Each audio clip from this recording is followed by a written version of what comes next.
Mpenzi mtazamaji, karibu kwenye Darubini ya Channel 1. Umeshindaje Jumanne ya leo? Karibu tuweze kukujuza lojiri leo, ikiwa ni tarehe 23 mwezi ni wa 5 mwaka 2023, ambapo kama kawaida yetu mtazamaji, tumekuandalia mengi ya lojiri hii leo kutoka humu nchini na vile vile kule ughaibuni. Lakini mwanzo mtazamaji, tupate vidokezo.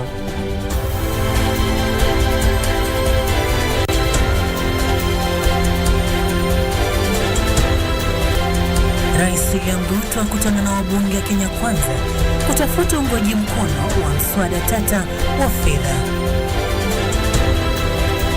Katibu wa huduma za magereza Estangero ajiuzulu. Na msajili wa vyama vya kisiasa simama kidete kuhusu kuondolewa kwa katibu mkuu wa Jubilee Jeremiah Kioni na wenzake.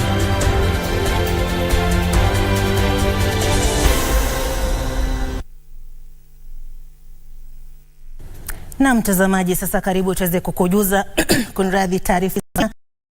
Jina langu ni Sarafina Robi, mwenzangu wa ishara ni Susan Thuku. Tukianza mtazamaji, ni kwa Rais William Ruto leo aliongoza mkutano wa wabunge wa mrengo wa Kenya Kwanza, ambao lengo lake kuu ni kutafuta uungwaji mkono wa mswada wa fedha wa mwaka huu. Ruto amesema mswada huo utasaidia serikali kutekeleza mipango yake ya kifedha. Mswada huo umezua mjadala mkali, huku baadhi ya wabunge wa upinzani wakitishia kupinga mapendekezo kadhaa kwenye mswada huo. Waziri wa fedha anatazamiwa kuwasilisha bajeti ya taifa bungeni baada ya bunge la taifa kurejelea vikao vyake tarehe 6 mwezi Juni. Mkutano wa leo pia ulihudhuriwa na wabunge waasi wa chama cha Jubilee waliofurushwa kufuatia mkutano wa wajumbe wa chama hicho ulioandaliwa jana. Rais Ruto pia alitoa wito wa ushirikiano miongoni mwa wabunge wa mrengo wa Kenya Kwanza, huku akiahidi kushauriana nao mara kwa mara katika masuala ya uongozi. We will continuously be a house that consults so that together we can share on ideas and we can have suggestions and we can persuade one another. We are one team. We were elected together on the same side. And therefore we are running this government together, you from the legislature and the rest of us from the executive. So it is a collabo of sorts that we are working together.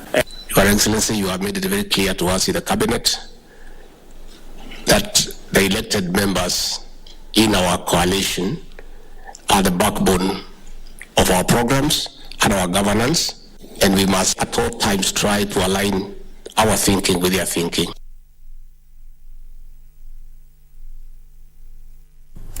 Kwingine kwa mtazamaji, ni kwa katibu wa huduma za magereza Estangero amejiuzulu. Ngero alijiuzuru wiki moja tu baada ya kuhamishwa kutoka idara ya usimamizi na utoaji huduma katika afisi ya waziri mwenye mamlaka makuu hadi huduma za magereza chini ya Wizara ya Usalama wa Kitaifa. Taarifa kutoka mkuu wa utumishi wa umma imemtaja Ngero kuwa nguzo muhimu kwenye uzinduzi wa mpango wa kuimarisha usimamizi na utoaji huduma za serikali na pamoja na usimamizi wa taasisi za serikali katika wizara mbalimbali. Ngero ambaye ni mtaalamu wa uhasibu aliteuliwa kuwa katibu baada ya kuhudumu kwa miongo miwili katika sekta ya mafuta. Rais William Ruto amemshukuru Bi Ngero kwa huduma zake kwa taifa na kumtakia kila laheri maishani.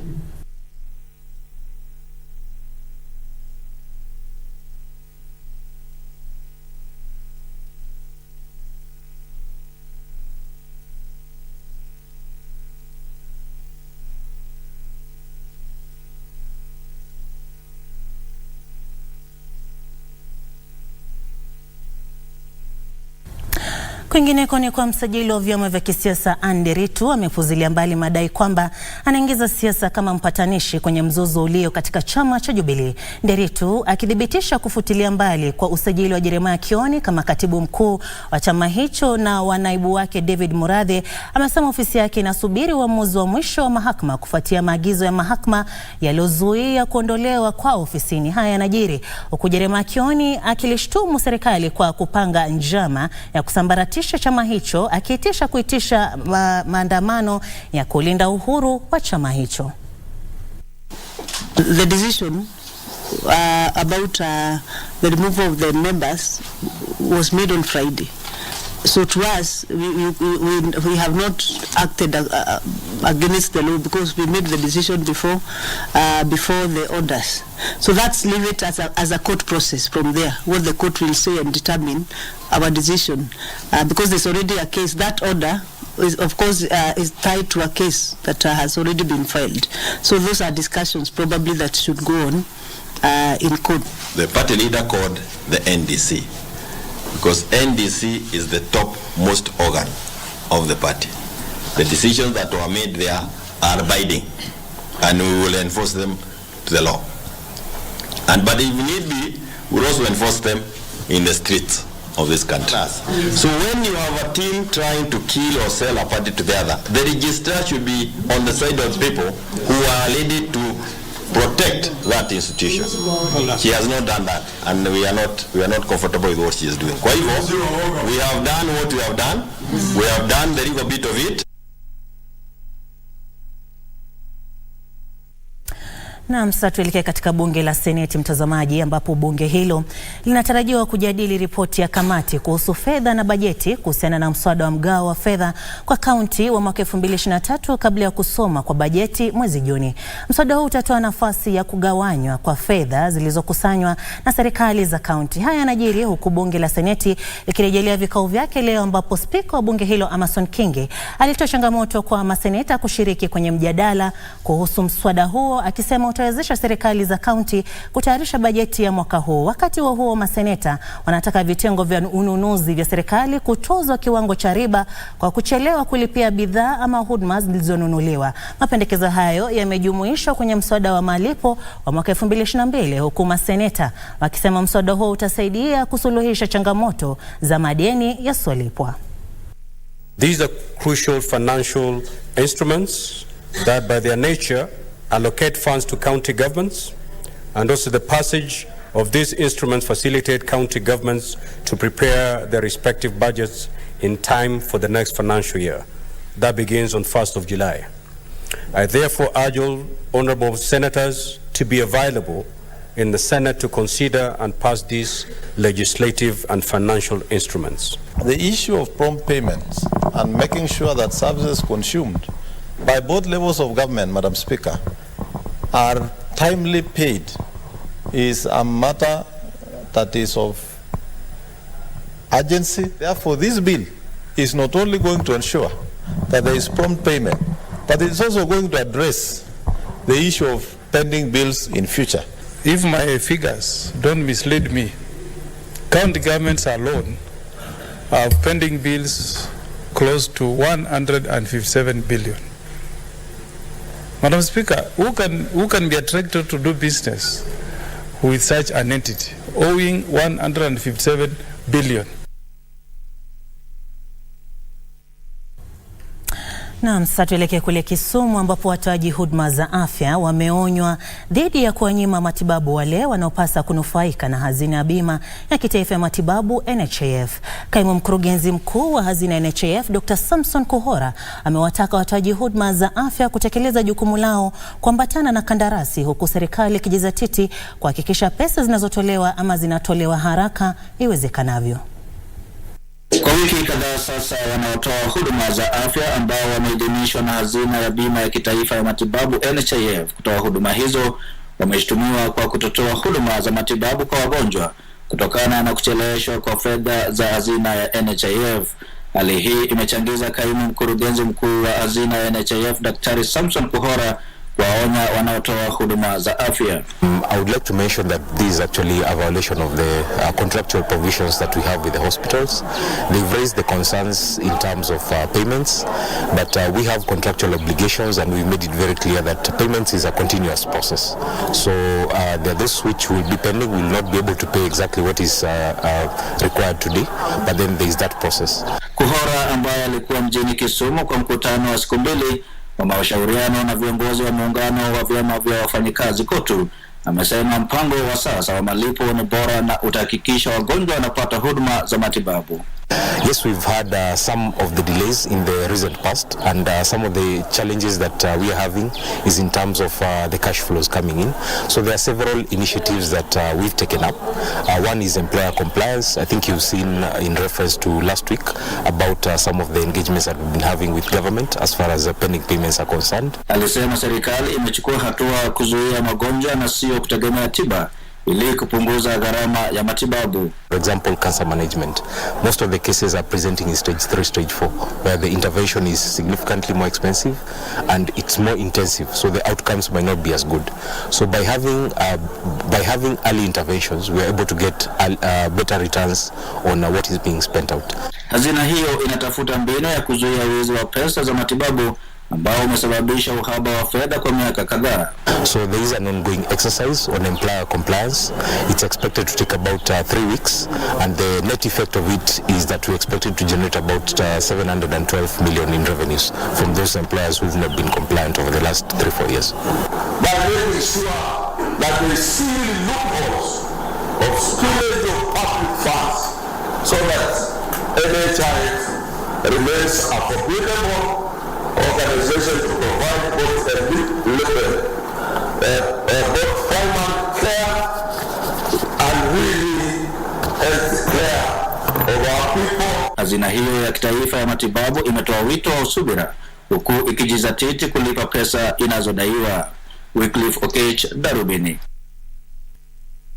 Naam, shukrani Okech. Kwingineko mtazamaji, ni kwa kampuni ya majani chai ya Ekatera imesitisha shughuli zake kwa muda kufuatia kudorora kwa usalama katika mashamba ya majani chai. Katika taarifa ya pamoja baina ya kampuni hiyo na halmashauri ya ustawi wa majani chai humo nchini KTDA iliyosomwa na mwenyekiti wa kitaifa Silas Njimbwa Kale, shughuli za kampuni hiyo zimesitishwa hadi wakati usalama utaimarishwa katika kampuni hiyo.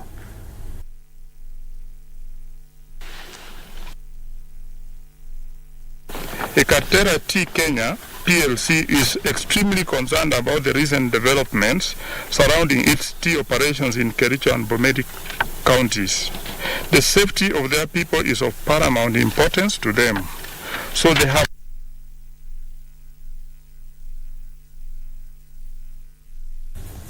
Na mtazamaji, taarifa inatukamilishia awamu ya kwanza ya Darubini. Bado tunayo mengi ambayo tumeweza kukuandalia. Tunachukua pumziko fupi sana, tunarejea na taarifa zaidi. Usiende mbali.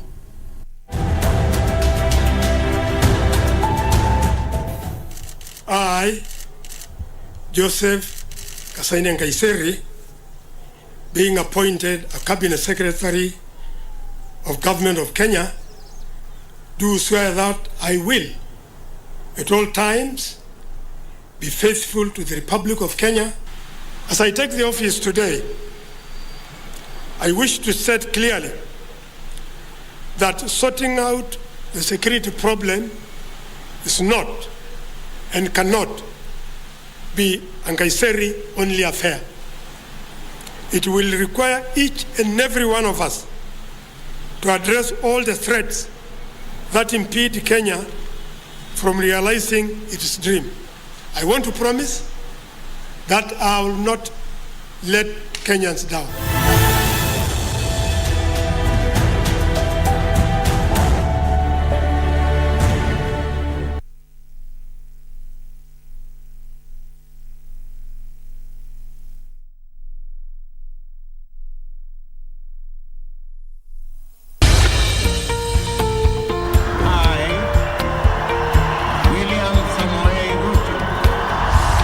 After the dust settled on rigorous campaigns, Kenyans are waiting for elected leaders to deliver on their pledges. Have you used the hustler fund? When your children sleep hungry, when you can borrow 500 or 1,000 shillings and they have some food on the table. So the 500 you're giving me now is my purchasing power has literally been diminished comparing to probably even January or December. But how have the leaders performed so far? In terms of the amount of money that is being disbursed, the minimum being 500 shillings, how do you scorecard that? No, that I'll give it a 2 out of 5. 2 out of 5. 1 out of 5. I'll still give it 5 out of 5. Every week, we bring you an honest assessment of the national and county governments. What is the impact of the Hustlers Fund? There are people who borrow praying they don't have to pay back. For example, they pray that the owner dies. The Scorecard. Every Tuesday at 10 p.m. on KBC Channel 1.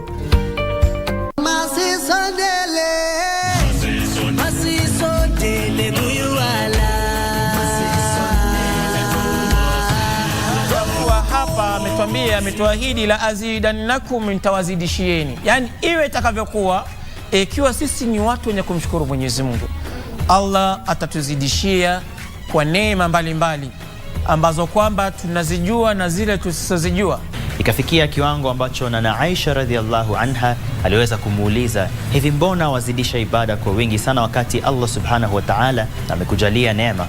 Basi Mtume Muhammad sallallahu alayhi wasallam alijibu kwa kuuliza, je, sipaswi kuwa mja mwenye kumshukuru Allah subhanahu wa ta'ala ambaye ni Mola wangu? That's the power of remembering Allah.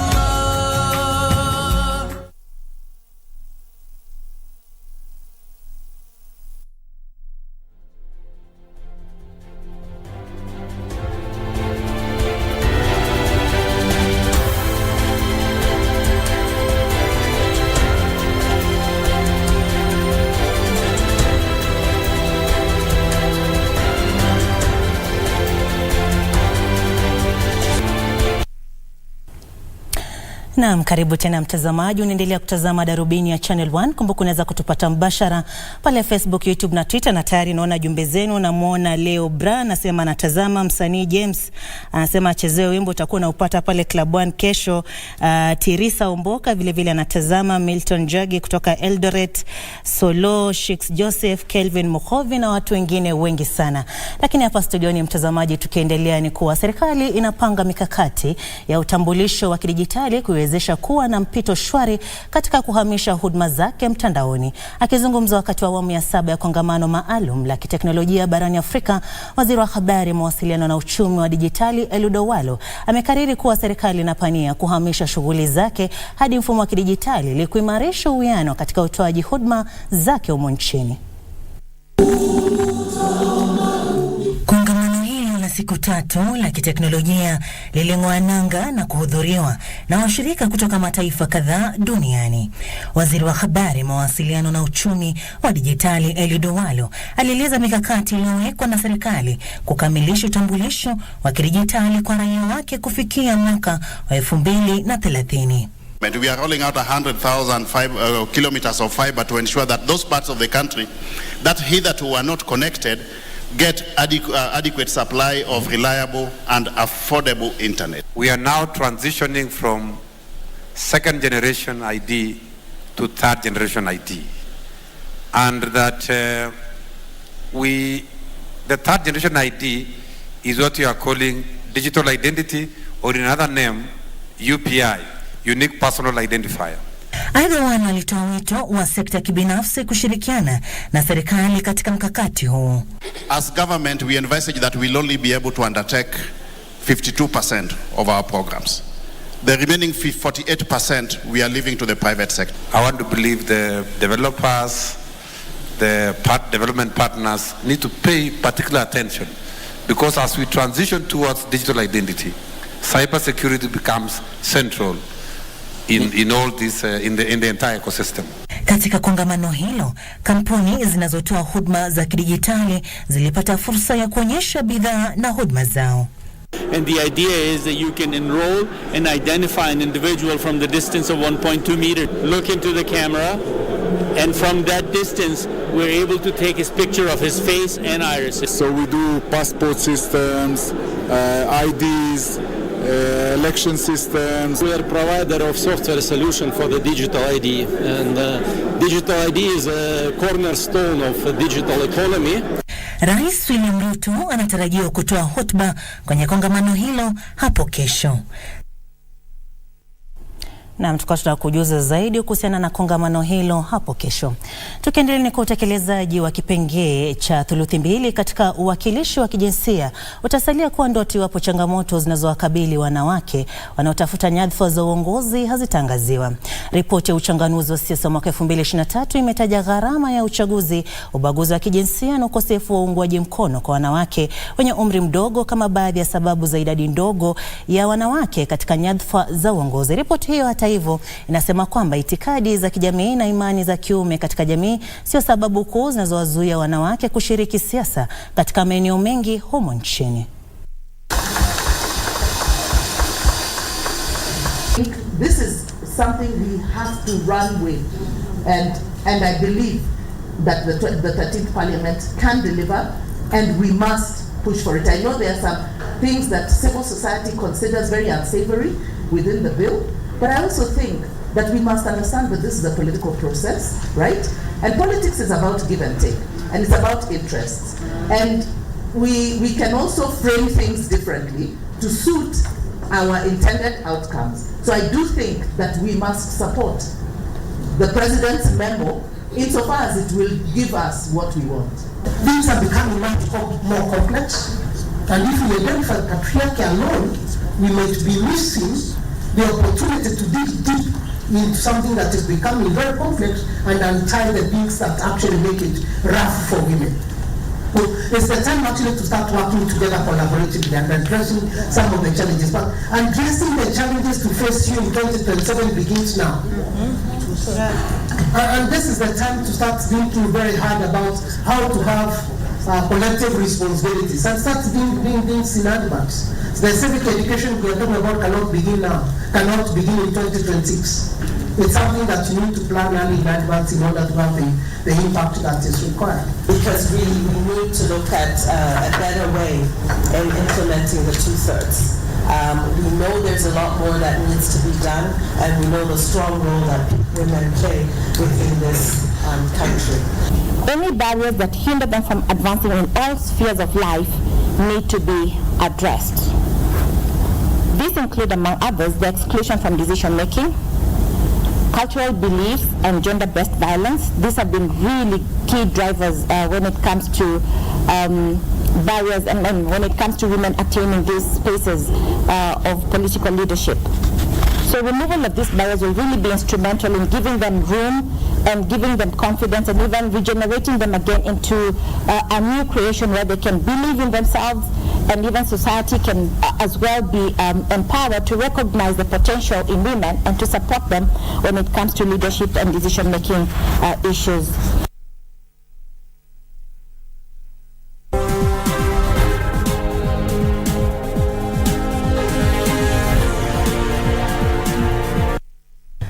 Na mtazamaji, sasa karibu kwenye safu ya biashara.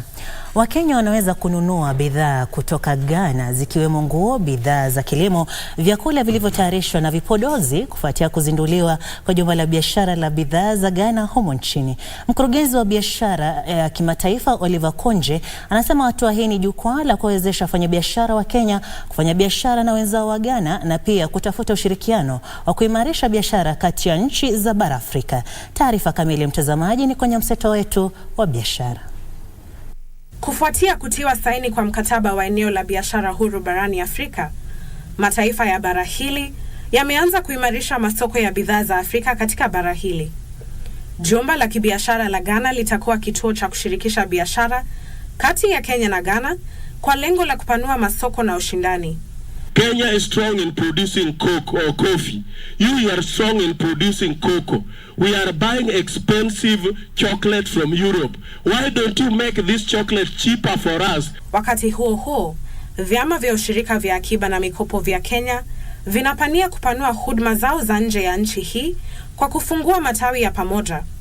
Waziri wa ustawishaji vyama vya ushirika Simon Chelugui anasema mataifa ya kanda ya Afrika Mashariki yanashauriana kuhusu jinsi ya kubuni majukwaa ambayo miongoni mwa huduma zingine yatawezesha ubadilishanaji wa takwimu na utoaji huduma.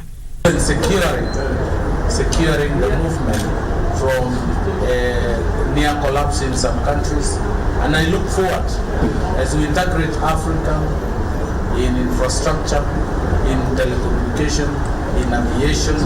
We are also looking at integrating Africa through the cooperative movement. Na hatimaye, wabunge kutoka eneo la Pwani wamehimizwa kuwa mstari wa mbele katika kuhimiza mafunzo kwa vijana kuhusu uchumi wa shughuli za baharini na masuala ya baharini. Mbunge wa Jomvu Badi Twalib amewahimiza wabunge hao kutenga pesa wanazotengewa na serikali ya kitaifa za kustawisha maeneo bunge yao kwa mafunzo hayo. Ile tunasema kuwa nafasi ile not only ikave in a certain place, lakini ni muhimu kuona kuwa vijana wote waweze kuona kuwa wameweza kupata hiyo kitu inaitwa capacity building. Ndusamo Kami, Darubini.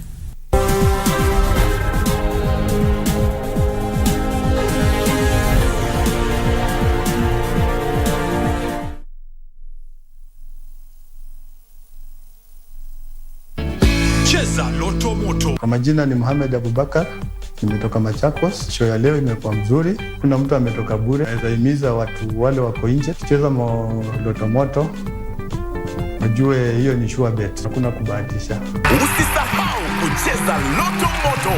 Shinda milioni 2 kila siku kwenye M-Pesa. Chagua lipa na M-Pesa. Paybill number weka 757070. Account number andika neno loto.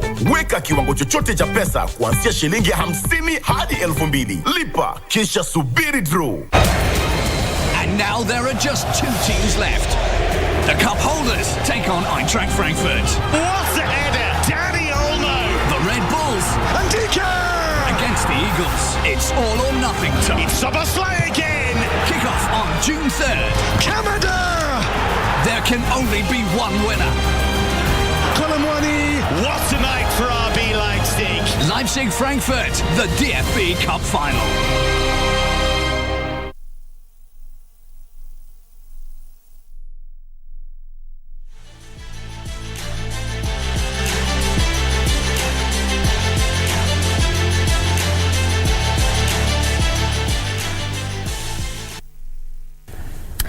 Na mtazamaji, sasa tuelekee viwanjani na hii leo namshikia zamu mwenzangu Timo ambaye ni mgonjwa.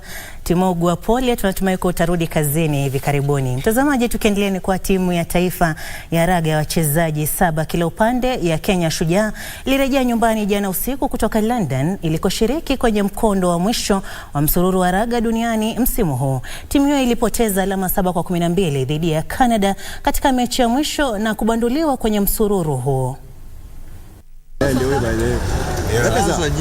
Pia taifa ya raga ya Kenya imerejea humu nchini baada ya kupoteza hadhi yake katika msururu wa dunia. Shujaa ilishindwa alama 7-12 na Canada siku ya Jumapili na kushushwa daraja kutoka msururu huo wa dunia. Timu ya Kenya haikufanikiwa kupata alama yoyote jijini London na ikamaliza msimu kwa jumla ya pointi 40 ilizotoa kwenye mikondo 10, ukiwamo mkondo wa Toulouse uliotangulia ule wa London. Kenya ilianza awamu ya London kwa ushindi finyu wa alama 24-19 dhidi ya Canada katika mechi ya kwanza ya makundi kabla ya kuwashinda Tonga alama 38-26 katika mechi yao ya pili. Kenya ilipata pigo dhidi ya Uruguay kwa kushindwa alama 14-10 kabla ya kupoteza dhidi ya Canada alama 12-7.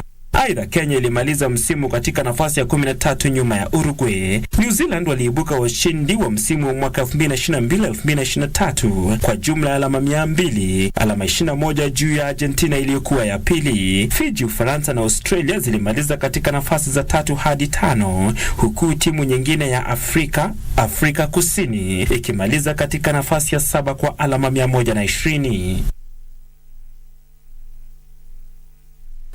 Sasa tuangazie taarifa ya Malkia Wetu ambapo mabingwa wa kitaifa wa mpira wa wavu Kenya Pipeline walipoteza taji ya klabu bingwa barani Afrika kwa mara ya 7 katika historia yao baada ya kushindwa seti 3-1 na Zamalek ya Misri kwenye fainali iliyochezwa jana usiku. Zamalek ilianza mechi hiyo kwa vishindo na kushinda seti ya kwanza alama 25-22. Warembo hao wa humo nchini hata hivyo waliwasawazisha mechi hiyo kwa kutoa seti ya pili 18-23. Zamalek kisha ikarejea uongozini kwa kushinda seti ya 3 25-15 kisha ikanyakua seti ya 4 ya mwisho 25-17 na kutoa taji hiyo. Ni mara ya kwanza Zamalek kushiriki kwenye mashindano hayo na ni timu ya pili kutoka Misri kushinda taji hiyo baada ya Al Ahly.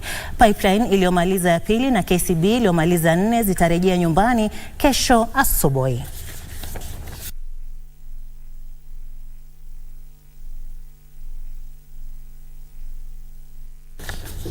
Sasa tuelekea kule ughaibuni, mtazamaji, ambapo Newcastle United ilifuzu kwa ligi ya klabu bingwa barani Ulaya kwa mara ya kwanza katika muda wa miaka 20 licha kutoka sare tasa na Leicester City. Nchini Italia, Juventus ilicharazwa na Empoli mabao 4-1 kwenye mechi iliyochezwa ugani Carlo Castellani. Matokeo hayo yameiwezesha Newcastle kurejea kwenye mashindano bora zaidi ya vilabu barani Ulaya msimu ujao, huku Leicester wakibaki kwenye nafasi ya 18 kukiwa kumesalia mechi moja msimu huu. Kwingineko, miamba wa Italia Juventus waliadhibiwa mabao 4-1 na Empoli. Caputo alifungia Empoli bao la kwanza kwa njia ya penalti, naye Luperto akaongeza la pili dakika 3 baadaye. Fazzini's ball near post. Caputo in, one-handed save. Caputo alifunga bao lake la pili na la tatu la Empoli baada ya mapumziko. Federico Chiesa aliifungia Juventus bao la kufutia machozi dakika 5 kabla mechi hiyo kukamilika, lakini Roberto Piccoli akapachika bao la 4 la Empoli. Alive and there, the fourth goal has katika nafasi ya 7 kwa alama 59. Na mtazamaji, na kwenye taarifa hiyo ndipo tunatamatisha Darubini hii leo.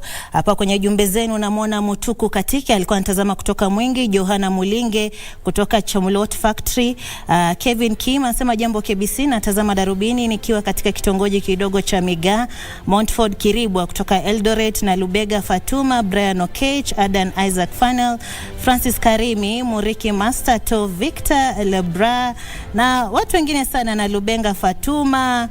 Solo anaulizia kipindi chetu cha Las Bandidas, utaka unakipata mtazamaji. Basi kufikia hapo ndipo tunatamatisha. Shukran sana kwa kuwa nasi kwa dakika zako 30. Mimi nimekuwa ni msomaji wako Sarafina Robi, mwenzangu Ishara amekuwa ni Susan Thuku. Kuwa na usiku mwanana.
The Mozart Bet Cup brings together teams from Kenya Premier League, the National Super League, and the FKF Division 1 side for a chance to represent the nation in the CAF Confederation. Catch all the action live and exclusive on KBC Channel 1 as we bring you all the matches of the Mozart Bet Cup, with the grand finale set for the 24th of June 2023. Watch this momentous event live and exclusive on KBC Channel 1 from the comfort of your place. KBC Channel 1, your true sports partner.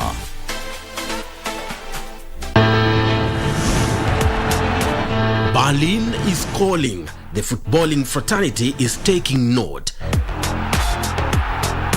Defending champions RB Leipzig have reached the DFB Pokal final for the third successive season after an emphatic 5-1 win over SC Freiburg. Danny Olmo, there's no pressure on him, and he's found Nkunku! Ruthless! Similarly, Eintracht Frankfurt are into the final of the DFB Cup following a 3-2 victory over VfB Stuttgart.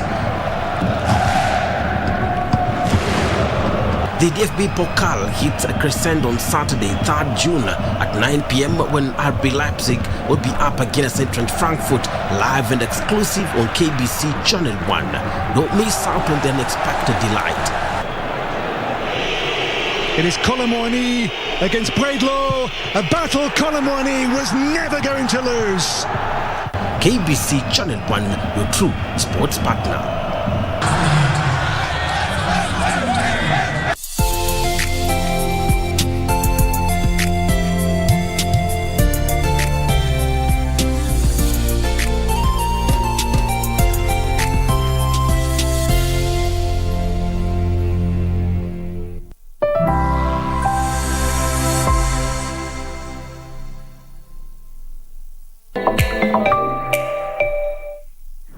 Contemplative Space is one of Africa's largest art galleries and has been synonymous with pushing boundaries in art and design. The Everard Reed Art Gallery, the perfect location to bring you Africa's best in fashion, food, art and design. We find out how the traditions around the cow has become the moniker of a young woman here in Tshwane. We also travel to London to understand how a Nigerian designer brightens up public spaces. I'm Ayanda Tabete and this is Afrimax.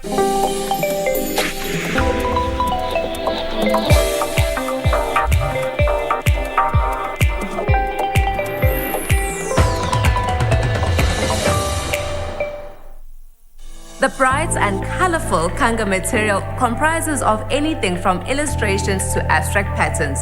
Originating from East Africa, the fabric is culturally significant and was often given to women on special occasions. Fashion designer Doreen Mashika adds a modern twist to the kanga, telling a compelling story through her chic creations. I just look at nature. Nature never asks, can I be yellow? Can I grow a bit taller, you know? So it's just like the universe decides in nature. Doreen Mashika is one of the most recognizable residents of the island of Zanzibar. Her fashion brand of the same name is inspired by Swahili culture and the sights and sounds of this beautiful island that she calls home. Today, I will buy a sample. Then maybe tomorrow or the day after, I can come and pick the rest. I decided to set the boutique in the heart of Stone Town, Zanzibar, because number one, it's home.